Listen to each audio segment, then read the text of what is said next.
ইতিহাস আপনাদের জানিয়ে দিয়ে যায়। ও আমার ভাইরা, আমার রাসূলুল্লাহ দিবানারা, ও আমার নবী পাকের উম্মত উম্মতিরা, আমার নবী বললেন আর কিছু কোনো অফার দেওয়া হয়েছে নাকি?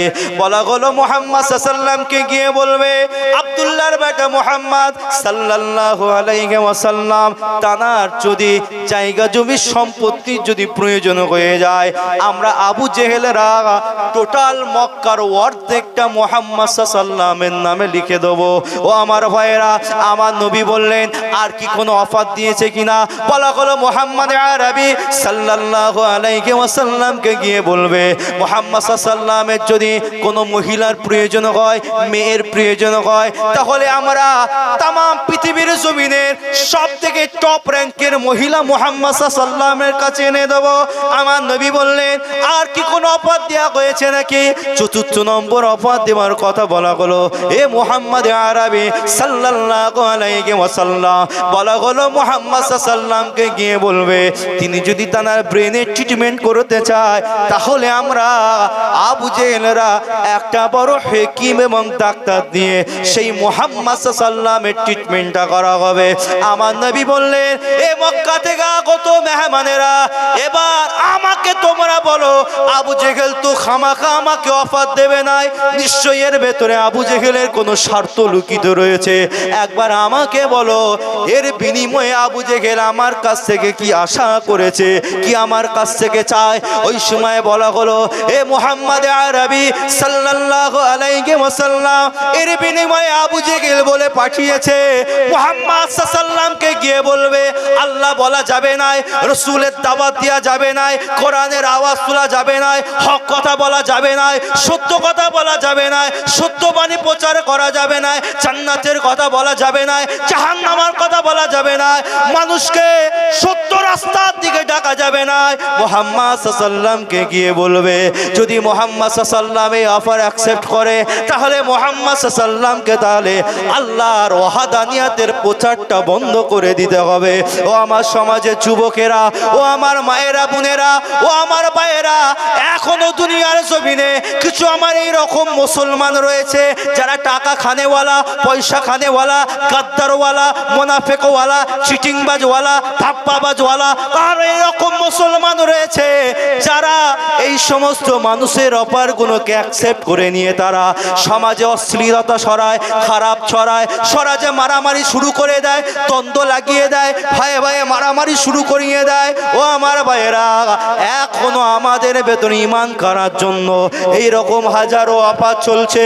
ও আমার ভাইয়েরা, আজকে বোঝার চেষ্টা করবে। আল্লাহ নবী এই সময় বললেন, ও মক্কা থেকে আগত মেহমানেরা, আপনারা আবু জেহেলকে গিয়ে শুনিয়ে দেন, আবু জেহেল টাকা দিয়ে খুশি করতে পারবে না, অর্থ জায়গা জমি দিয়ে খুশি করতে পারবে না, মেয়ে দিয়ে খুশি করতে পারবে না।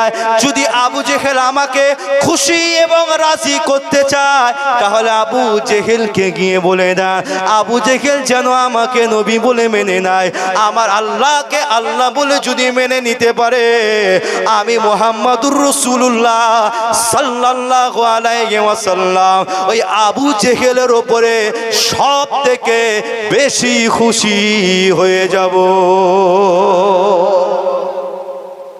মিয়া সাহেব, কি গো, আমাদের ঘরে কিছু কিছু মুসলমানদের ঘরে না কালো বাক্সই টাকা ঢুকছে। ঘুমোচ্ছেন নাকি? ঘুমন, মসজিদ তো চলে যাচ্ছে, ঘুমন। এই জাতিকে জাগানো বড় মুশকিল। ঘুমন। মসজিদ, মাদ্রাসা, ওয়াকফ হাত থেকে বেরিয়ে যাচ্ছে কি যাচ্ছে না, আপনারা সব বোঝেন, শিক্ষিত মানুষ। এমন অফার দিয়ে আমাদের মাথাগুলোকে পুরো গুলিয়ে রেখেছে না, আর ভেতর থেকে সব পাতা কেটে ক্লিয়ার করছে। আবার বলে যাচ্ছি, মুসলমানদের কেউ নেই, শুধুমাত্র আল্লাহ এবং তার রসুল ছাড়া আমাদের কেউ নেই। যা আছে সব স্বার্থ, কেউ নেই। আর এইরকম দ্বারা কিছু মুসলমান ফিট করে রেখে দিয়েছে গাদ্দার, যা তোদেরকে টাকা পয়সা দিয়ে রেখেছি, তোরা গ্রামে গিয়ে গ্রামে অশান্তি লাগা। যা হচ্ছে সব মুসলমানদেরই তো হচ্ছে। এ তো একটা লাশ তো অলরেডি পড়েই গেছে। কার গেছে? কোন ঘরের ছেলে গেছে? এ তো সেই মুসলমানের ঘরের সন্তানই গেছে। লাভ হলো? মায়ের কোল খালি, বাপের কোল খালি, স্ত্রীকে বাবা, বাচ্চাদেরকে মা হারা তৈরি করা। প্লিজ রিকোয়েস্ট আপনাদের কাছে, ছোট ছেলে হিসাবে, পীরের আওলাদ হিসাবে, আল্লাহ বিবেক দিয়েছেন, জ্ঞান দিয়েছেন, বুদ্ধি দিয়েছেন, সেই বিবেককে কাজে লাগিয়ে চলে, এই হাওয়ায় ভেসে চলবে। রাগ করছেন নাকি ভাইজান? বুঝতে পারছেন তো নাকি? ইসলাম অনেক কষ্ট করে আমাদের কাছে এসেছেন, এটাকে গুরুত্ব দেন, অত সহজে আমাদেরকে সেটা ভাঙতে দেবেন না। ওরা চাইছে বহু রকম ভাবে আমাদেরকে ভেঙে দিবার জন্য, বহু রকম পলিসি চলছে, পলিটিক্স চলছে। মুসলমান জাতিকে যদি নষ্ট করা যায় তো এদের ভেতরে গাদ্দার ঢুকিয়ে দাও, তবে এরা নষ্ট হবে। প্ল্যান চলছে, সারা ওয়ার্ল্ডে প্ল্যান চলছে। এখনো পর্যন্ত ইরানকে শায়েস্তা করতে পারছি না, কেন বলেন তো? ইরান তো একা, আপনারা তো দেখছেন, সোশ্যাল নেটওয়ার্কে দেখছেন তো নাকি? ইরান একা, আর ইরানের বিপক্ষে যারা নড়ছে আমেরিকা, ইসরায়েল, ওপেন ভাবে। গোপনে তো হাজারো দেশ আছে, আর ওপেন ভাবে ইরান একা নড়ছে। ভাবতে পাচ্ছেন, সারা পৃথিবীর টপ র্যাঙ্কের শক্তিধর দুটো দেশ ইসরায়েল এবং আমেরিকা, তাদেরকে ঠান্ডা করে ফেলছে। কেন বলেন তো? ইরানের ভেতরে সেই মোহাব্বত, সেই ভালোবাসাটা তৈরি আছে, একতাবদ্ধ আছে তারা। ওরা চেষ্টা করেছিল যে ইরানের জনগণকে যদি বিভ্রান্ত তৈরি করে দিতে পারি, তাহলে ইরানটাকে চূর্ণ বিচূর্ণ করে দেবো। কিন্তু এটা আজও পর্যন্ত এরা চাইছে, যদি এই মুসলমানদের ভেতরে বিভ্রান্ত তৈরি করতে পারে, তাহলে মুসলমানদেরকে চূর্ণ বিচূর্ণ করা আমাদের পক্ষে কোনো ব্যাপার নয়।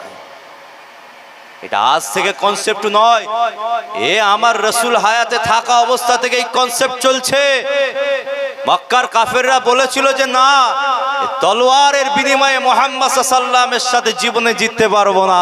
তাহলে এক কাজ কর, মুনাফিক তৈরি কর, যাদের দাড়ি থাকবে, টুপি থাকবে, জুব্বা থাকবে, মুহাম্মদ সাল্লাল্লাহু আলাইহি ওয়াসাল্লামের ভক্তদের মতো লেবাস আর ড্রেস পরা থাকবে, মুহাম্মদ সাল্লাল্লাহু আলাইহি ওয়াসাল্লামের হাতে হাত দিয়ে ঈমানের কলমা পড়বে, নামাজও পড়বে, কিন্তু যুদ্ধের ময়দানে যখন যাবে মুহাম্মদ সাল্লাল্লাহু আলাইহি ওয়াসাল্লামদের সামনে ঠেলে দিয়ে তারা পিছন দিকে চলে আসবে। মুনাফিক তৈরি করে দাও। এই মুনাফিক তাদের ভেতরে ঢুকবে, আর মুনাফিক তৈরিও হয়ে গেল। রাসূলের সাহাবাদের ভেতরে মুনাফিকরা ঢুকে গেল।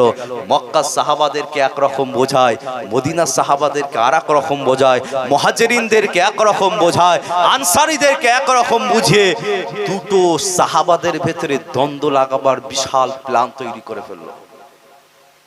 কথা শুনছেন তো নাকি?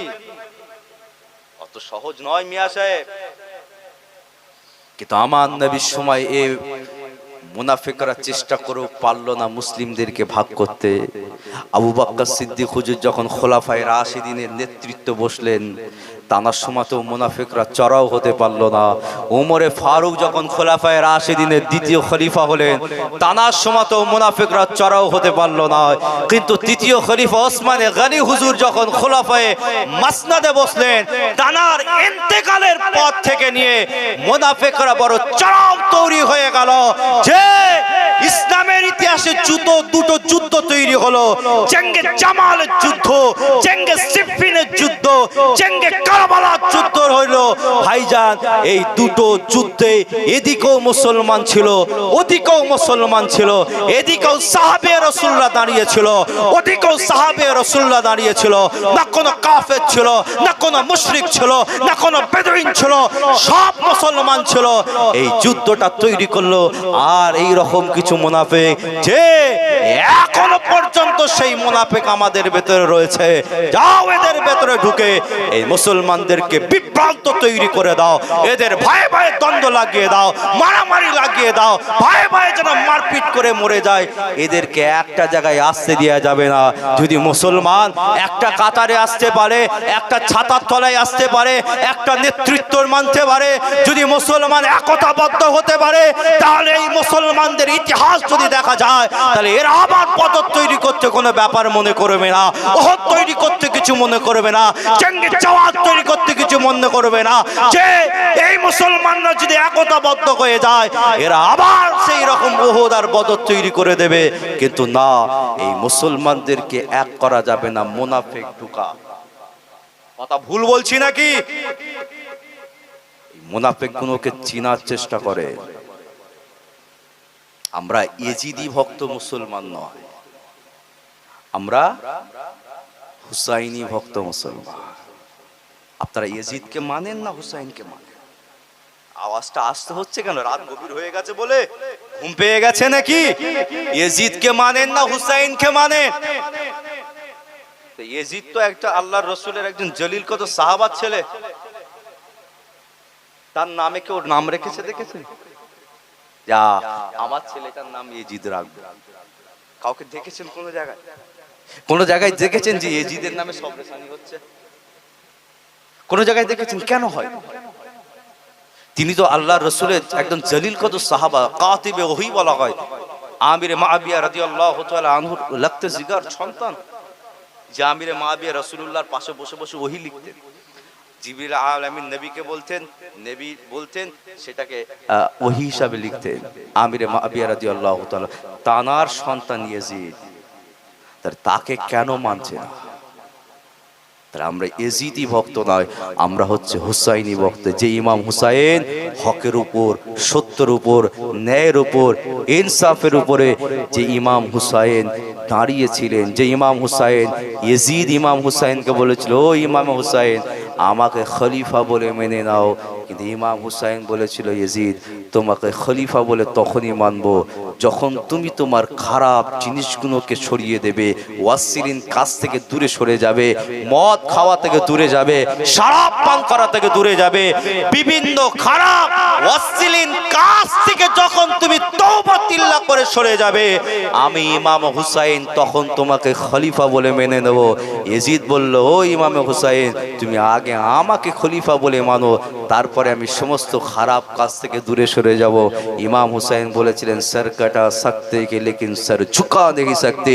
হকের উপর, সত্যের উপর, ন্যায়ের উপর, ইনসাফের উপর আমার নানা জানের রেখে দেয়া ইসলামের উপরে আর আমি ইমাম হুসাইন কোনোদিন অন্যায়কে প্রশ্রয় দিতে পারি না, অন্যায়কে সাপোর্ট করতে পারি না, অন্যায়ের পক্ষে যেতে পারি না, জুলুমের পক্ষে যেতে পারি না। যারা জুলুমের পক্ষে যায় তারা জুলুমকে সাপোর্ট করলো, যারা অন্যায়ের পক্ষে যায় তারা অন্যায়কে সাপোর্ট করলো। কিন্তু আমি ইমামে হুসাইন, এটা আমার নানা জানের শিক্ষা দেওয়া ইসলাম নয়।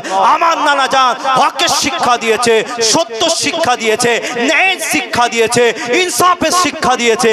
এজন্যই আমি ইমাম হুসাইন নিজের শরীর থেকে মাথাটা আলাদা করতে রাজি আছে, কিন্তু অন্যায়ের কাছে আমি ইমাম হুসাইন নিজের মাথাটাকে নত করতে রাজি নয়। জোরে বলে আজকে